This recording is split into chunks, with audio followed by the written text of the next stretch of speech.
Hello বন্ধুরা, সকলকে জানাই হ্যাপি সানডে।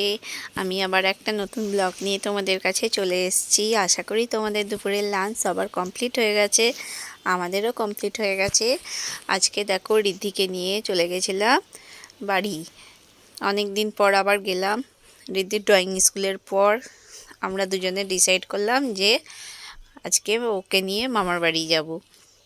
তোমাদের দাদা তো আমাদের নামিয়ে দিয়ে চলে গেছিলো মার্কেটে, সেই জন্য আমি ঋদ্ধিকে নিয়েই চলে গেছিলাম। দেখো বাড়ির কাছাকাছি চলেও এসেছি। আর ঋদ্ধিকে যখনই বলি যে মামার বাড়ি যাবি, ও এক পায়ে রাজি। কার নাই বা ভাল লাগে, আমারও খুব ইচ্ছে করে মাঝে মাঝে এমনি চলে যেতে। দেখো ওর মাইমা যাবে বলে কেমন টিফিন জলখাবার বানিয়ে রেখেছিল। তো বন্ধুরা, আমার ব্লগটা কেমন লাগলো অবশ্যই জানিও। তোমরা আজকে স্পেশাল কি মেনু করলে অবশ্যই জানিও। আজকের দিনটা সবার খুব ভালো কাটুক, সবাই ভালো থেকো, সুস্থ থেকো। আবার একটা ব্লগ নিয়ে চলে আসবো। টাটা।